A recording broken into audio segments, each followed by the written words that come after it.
বাংলাদেশ জাতীয়তাবাদী মৎস্যজীবী দলের উদ্যোগে বিশেষ করে আমাদের বড় উপজেলারও একটাই উপজেলা ছিল, আমাদের নহাটা ইউনিয়ন ছিল, সেইটা পৌরসভা হয়ে গেছে। এই অঞ্চলের মানুষের জাতীয়তাবাদী দলের আয়োজনে রাষ্ট্র কাঠামো মেরামতের 31 দফাকে সামনে রেখে আমরা যারা সমাজে বিভিন্ন স্তরে স্তরে এই আগামী বাংলাদেশকে সুন্দরভাবে গড়ার জন্য উদ্যোগ গ্রহণ করেছি, তারই একটি প্রয়াস হাতে নিয়ে রাজশাহী বিশ্ববিদ্যালয়ের কিছু বিশেষজ্ঞ শিক্ষক বিভিন্ন বিষয়ে, তার মধ্যে আজকের আয়োজনের অন্যতম দিকপাল যিনি কিছুক্ষণ আগে আপনাদের সামনে আলোচনা করলেন, ফিশারি বিভাগের বিভাগীয় প্রধান আমাদের অত্যন্ত প্রিয় প্রফেসর ডক্টর মোহাম্মদ দেলোয়ার হোসেন। তারই একটা আমি বলবো যে তিনি অ্যালার্ম দিয়েছিলেন, আমাকে ফোন করেছিলেন। আমার ভাতিজা আমাদের বকুল ভাইয়ের ছেলে, ও ওই প্রফেসর দেলোয়ার সাহেবের অধীনে আমাদের মুকুল রিসার্চ করে ও পিএইচডি করেছে। তারা আলোচনা করলো, আমি আমাদের রাজশাহী বিশেষ করে মুকুল ভাই, আমাদের রফিক ভাই, আমাদের সুলতান ভাই সাথে কথাবার্তা বলে মৎস্যজীবী দলের নেতাদেরকে ডাকলাম, আমার বাবু ভাইদেরকে ডাকলাম, ডেকে এই প্রমাণ যারা দায়িত্ব আছে, বিশেষ করে এই অঞ্চল বলগাছি এবং নহাটার যারা দায়িত্ব আছে, পায়রা যারা দায়িত্ব আছে, তাদের সাথে আলাপ করলাম। তো তারা বললো যে খুব ভালো প্রস্তাব, আমরা আপনারা কাজ করছি, যদি আমাদের সারা সেই বক্তৃতাগুলো করে আমাদের এই যে পা ফাটা মানুষ যাদের যাদের রক্তে ঘামে এই অঞ্চলে চাষবাস হয়, আর স্যার কিছুক্ষণ আগে বললেন যে হাতি কুমড়োতে গিয়ে গড়ার জন্য, সত্যি তাই, হাতি কুমড়োতে যাওয়া দরকার নয়, ওখানে নাটোর পর্যন্ত দেখা যায়। আমাদের এই বাইপাসে দাঁড়ালে আমরা বুঝতে পারি কত শত শত ট্রাক, বিশেষ করে এই যে সমস্ত পণ্য আপনারা উৎপাদন করেন, বিভিন্ন শাক সবজি, মরিচ থেকে শুরু করে, পান থেকে শুরু করে এই পুকুরের মাছ, এবং পাশাপাশি হচ্ছে যে আমাদের যারা যে সমস্ত কৃষকরা বেশি করে এখন ওই উৎপাদনের পাশাপাশি ব্যবসায় নিয়োজিত, তারা আরো বেশি বিভিন্ন ফসলাদি, এটা তো রপ্তানি করা যাবে না, এক দেশ থেকে আরেক দেশে রপ্তানি করা হয়, এটা সরবরাহ করি আমরা দেশের মধ্যে। আর রপ্তানি যা হয় না তাও না, রপ্তানি হয়। এখন আমাদের মাছ ইউকেতে যায়, আমি নিজে দেখে আসলাম কয়েকদিন আগে, আপনারা জানেন তো, আমি ইংল্যান্ডে 3 দিন গেছিলাম আমার ছেলে মেয়ের কারণে।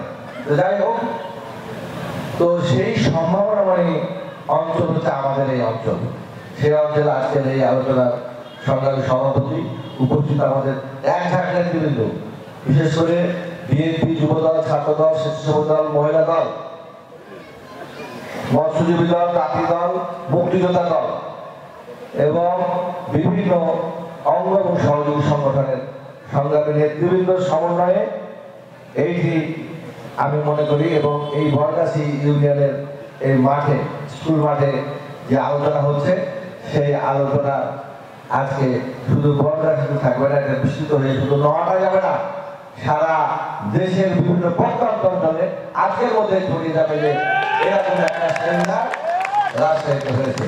তো যে কথাটি বলতে চাই, এখন আমরা কিছু বললে, কোথাও গেলে যেটি সামনে চলে আসে সেটা কি? সেটা হচ্ছে নির্বাচন। এর কারণ কি? এর কারণ হলো বাংলাদেশের মানুষের যাদের বয়স এখন, যে সমস্ত শিশু কিশোরের এবং যারা যুবক তরুণ, যাদের বয়স 20-এর নিচে অথবা 20 থেকে 35, তারা বাংলাদেশে নির্বাচন কি সেটা তারা জানে না।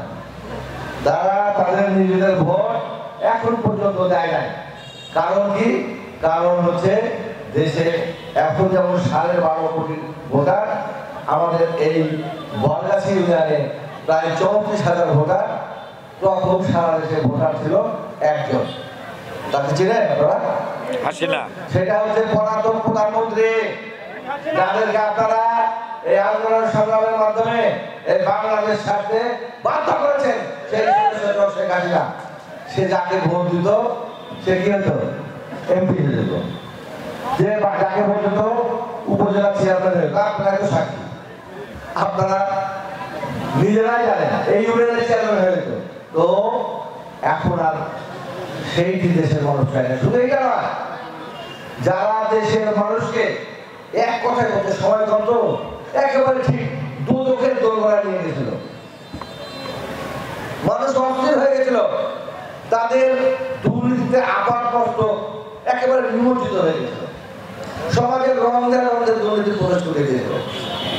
তারপরে হচ্ছে খুন, গুম, রাজধানী, মিথ্যা মামলা, তারপরে গায়েবী মামলা, ইটের নতুন এক সংস্কৃতি চালু হয়ে গেছিল। একটা ঘটনা ঘটলে একজনা ছিল, তার নাম আছে, একজন নাম দেয়, তাকে মিথ্যা মামলা বলে। আর কোনো ঘটনায় ঘটনা মুক্তিযুদ্ধের নাম দিয়ে দেওয়া, সেটা হচ্ছে গায়েবী মামলা। এটা বাংলাদেশের মানুষ শিখেছে এবং আমাদের মায়েরা বোনেরাও কিন্তু পিছিয়ে দেয়, কারণ তারা তাদের স্বামী সন্তানদেরকে নিয়ে খুব টেনশন ছিল। এর ভাই গত 24 সালের জানুয়ারি মাসে যে নির্বাচন হয়েছে, তার আগে কোন কৃষক ভাই বাইরে থাকতে বলেছে? পানের বরজে ঘুমায় থেকেছে। আমার সাথে আমার কাছে প্রমাণ আছে। আমি যদি হাত তুলতে বলি, হাত তুলতে আমার জেল পাঠানো অনেক আছে এখানে।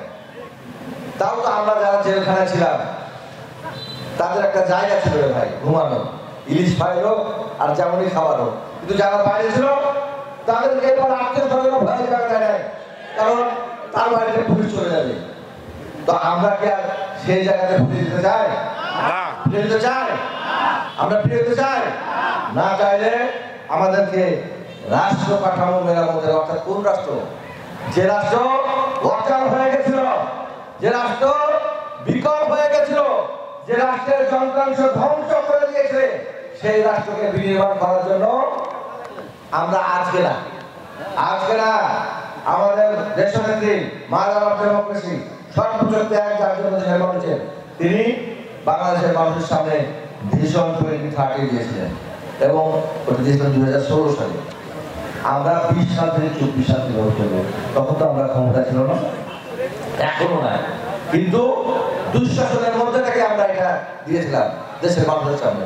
পরবর্তীতে 2022 সালে আমাদের ভারপ্রাপ্ত চেয়ারম্যান মহোদয় 27 দফা রাষ্ট্র মেরামতের সংস্কার প্রস্তাব দিয়েছিলেন জাতির উদ্দেশ্যে। সেখানে সমাজের এরকম বিজ্ঞ শিক্ষক সহ ওই সচিবালয়ের এক্স আমলারা সহ সমস্ত শ্রেণী পেশার মানুষ বিবেক বিবেচনা করে তারা 31 দফাতে উন্নতি করেছে এই রাষ্ট্রকে নির্মাণ করার জন্য। সেই জন্য আজকে অনেকেই বলেন যে রাষ্ট্র বাংলাদেশের সংস্কার করতে হবে। আরে সংস্কার তো এমন একটি প্রক্রিয়া, সেটা সারা জীবন চলবে।